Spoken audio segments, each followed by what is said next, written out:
Ladies and gentlemen, thank you for logging on. Of course, UStreamRadio.com, your man Diamond K, and I am joined, of course, by the jammer Jeff Daniels. How you doing, sir? Well, good morning, Diamond. How are you, sir? I am great. Can I be heard? Can you hear me? Absolutely. All right. Absolutely.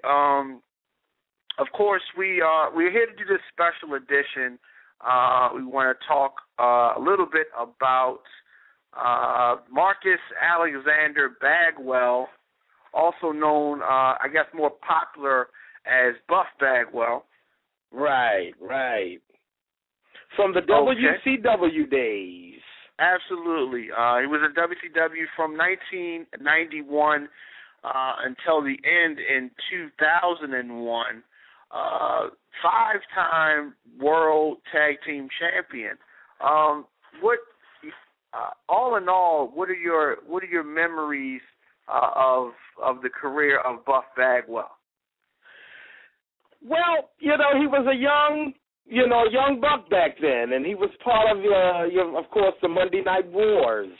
But he was there before WCW went up against WWF or E at the time, and just a young kid, an exciting wrestler, had a lot of charisma, and was a pretty good ring worker, but wasn't much on the mic. He had that southern drawl, and now he was in an accident today, right? Right. Buff was who was a native of Georgia. Right. Real name, of course, Marcus Bagwell. He lost control of his Jeep, slipped over on the road, left him with a lot of broken bones. Two broken bones in his neck, face, including a snapped jaw. He was taken to a hospital in Georgia, yes, and he's in intensive care currently. So actually the accident was late Monday night. And he could never rise above what he did, though, in WCW. I don't recall him having a run ever with Vince McMahon. Well, it's strange because he, I think, is credited for having one of the worst matches in the history of Monday Night Raw with Booker T. And I don't know if you remember that. He was briefly in WWE after the invasion angle, or I guess during the invasion angle. Now I kind of I recall that. Yeah, but he had what they like to call. He had a cup of coffee there. He had a cup of coffee there, and I mean he had the look, he had the charisma. Like I said, his mic skills was a little something to be desired. He wasn't that convincing, but he was a rising star that never quite rose. He had all the potential in the world. Because he had everything but, I guess, the ability to. And then I think he was a problem in the back. I think he was a locker room problem. Absolutely, absolutely. Right. But he, and like you said, he was hired by WCW in 1991. Prior to the prior to the Monday Night Wars. Had tag teams with Tom Zink, Too Cold Scorpio, also with the Patriot, and I think his most famous tag team partner, if we could use that word, was his team with Scotty Riggs. Sure. Yeah. But of course, he was a member of the NWO. Right. He came along later with that. He wasn't like one of the original members, but of course, when that thing took off, that NWO, that New World Order, that thing took off, and everybody was a part of that, though. Once you think about it, absolutely, everybody was a part of the NWO. But that was a downside. That was a downside to it. Yeah, because after that, and he had all the potential in the world. I mean, he reminds me somewhat, even though this guy went a little further than Bagwell as so far as potential, but he never really reached his potential, and that, of course, is Lex Luger. Right. I would parallel their careers with, when I say parallel their careers, I would parallel their careers to the point that I thought that his career, he had all the potential, but he never really, he never got over that hump. I don't know what the problem was.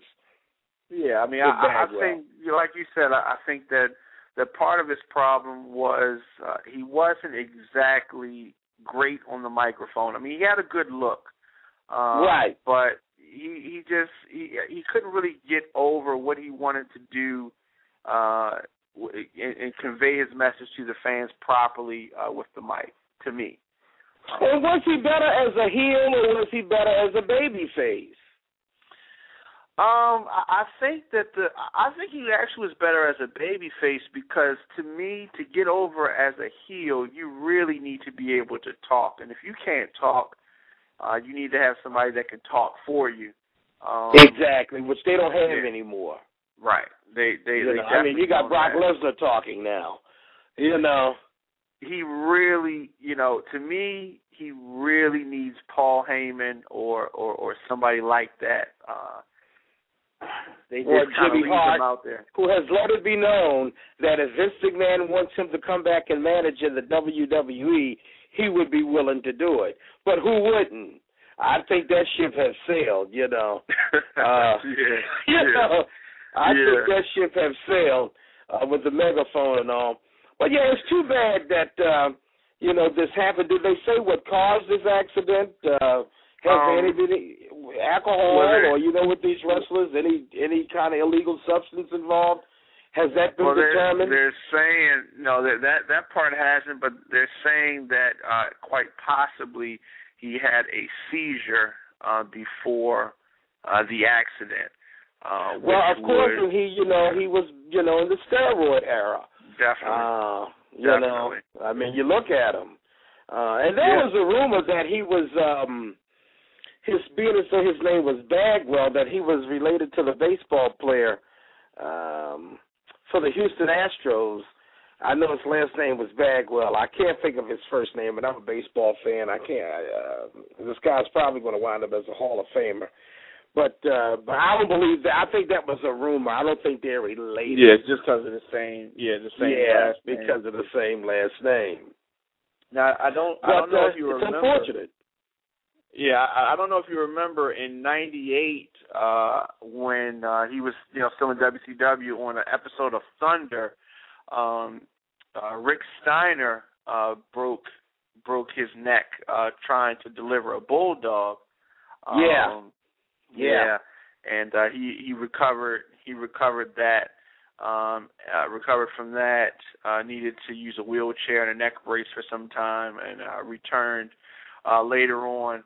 And actually got into a brief feud with Hogan. But this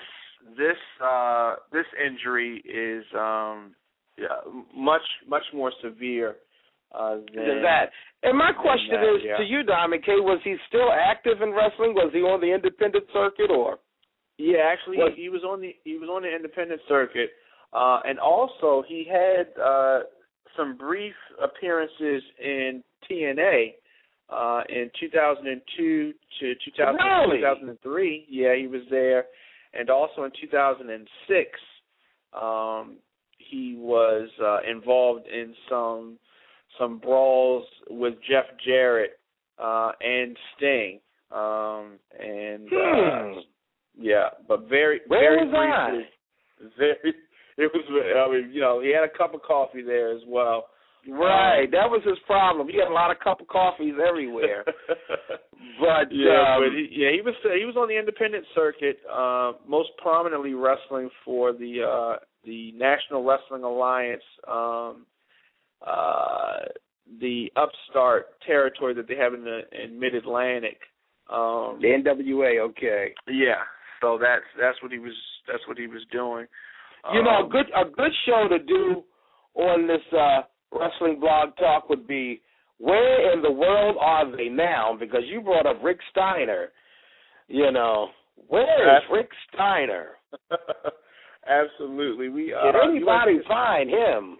Do you want to take a call? We have a call on. Yeah, let's take a call. Okay. All right, then they're calling from the 760 area code. Hello, who is this? Hey, what's good? This is Drew. Hey, Drew, what's going on? I'm doing all right. What's your comment? What's your question? Well, I see that Buff Bagwell, from you guys' title on the internet, whatever, that Buff Bagwell broke his neck in a car accident. What it looks like, huh? Yeah, definitely. Yeah. On Monday. So he's in intensive care in Georgia. So that's all that we really know. His neck has been broken in a couple places, and he has some other broken bones. Of course, our thoughts and prayers out to him. Are you a fan of Buff Bagwell? When he was wrestling, yeah, I was a big time fan. Even though he sometimes went on the opposite side of the good side. Yeah. He was a good wrestler. Any of these wrestlers are good wrestlers. What's your fondest memory of Marcus Alexander Bagwell or Buff Bagwell? When he was with Hulkamania, when he was with the NWO. Yeah. Him always coming out doing his little... With the posing and everything, he was kind of like the pretty boy face of the young pretty boy. He was right underneath of Kevin Nash at the time when he was doing those poses. Yep. And exactly. He was a good man. I don't know him personally. There's a lot of wrestlers I wish I could have got to know him. That's one of the guys right there. Wow. Buff Bagwell. You mentioned Kevin Nash. Is Kevin Nash still working in the WWE? Does anybody know? Is he still? He had a quick run, and that was about it. I don't know that. I don't actually know that right at this point. I wish I did. There is one wrestler that I've been wondering, and a lot of people's been wondering. IWF is having a special thing for like people that's got has cancer. I think it's about cancer or something. They're doing a fundraiser to make money for kids that are sick or something like that. But Shawn Michaels' ex-partner, Marty Jannetty, is going to be a part of this wrestling. Marty Jannetty? IWF. Yeah. And when I found out about that too. Yeah. Yeah. When I found out something about that, and, because I was wondering what happened to Marty Jannetty. I was wondering what happened to, the rocker, the Rockers. Right. I wonder what happened to that old partner. Well, we know what happened to Shawn. We know what happened to that lover boy. And I don't tell you the truth, I do not like the way he came out. That they turned him into. I do not like that. You don't like the Heartbreak Kid? No, I don't. They destroyed that kid. And just the way that he used to be. I loved the Rockers. Knowing the olden days, you can say it was for his time. Right. Real quick, you mentioned the IWF, and this Saturday, April the 28th, they have an event for cancer, and that's going down in New Jersey at the Parks and Rec building in Nutley, New Jersey.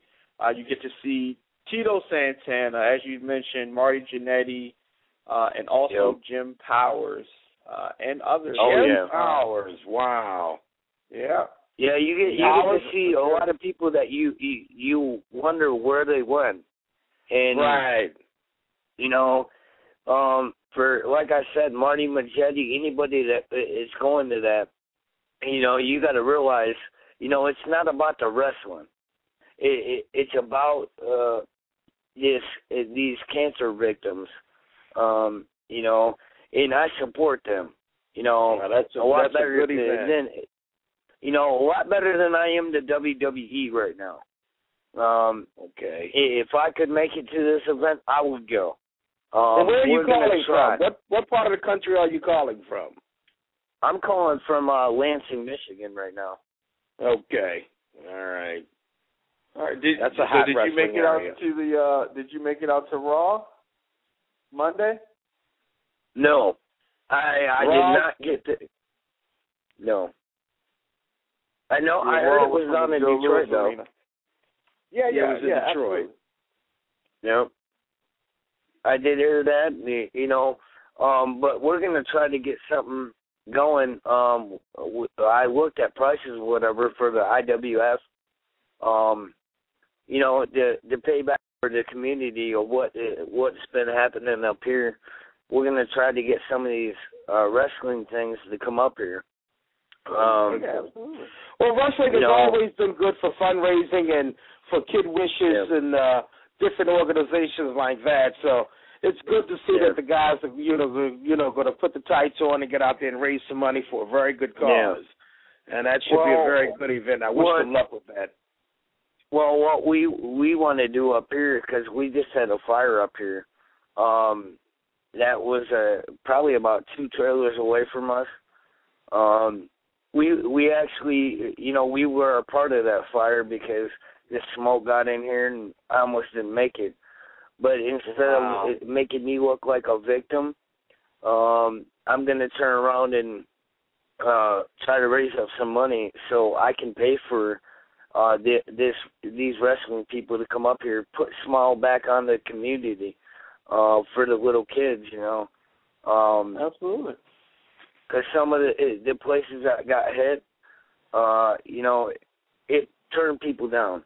And I want to pay back to my community and show them, hey, you know, look, here, put on a smile. This is entertainment, you know. And I know it's going to bring a lot of people put smiles on their faces, you know, just because they're up here. And, you know, I want to take them from that dangerous spot and show them, hey, you know, life ain't always bad. You know? That's right.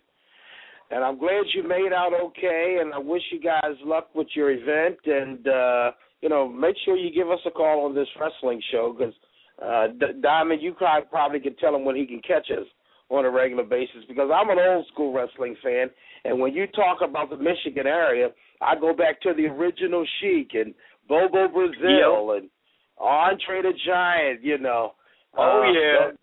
You know, Dusty Rhodes. There's a name that you haven't brought up that people don't hear. Andre the Giant. That was another good fellow. Oh, yeah. the wine drinking giant. Andre. Yeah, he was quite. They said Andre would polish off quite a bit of wine after a show. But I tell you, some of his classic matches with the original Sheik, and of course Bobo Brazil, and from Benton Harbor, Michigan. Those some good old classic wrestling days up there in the Michigan area, especially with the original Sheik. You know, Sabu was trained Bobby by Valentino. Bobby Valentino. The Bushwhackers, you know. Animal and Hawk. You know, the original people that used to be back when I was like, what, 6 or 7, I do believe.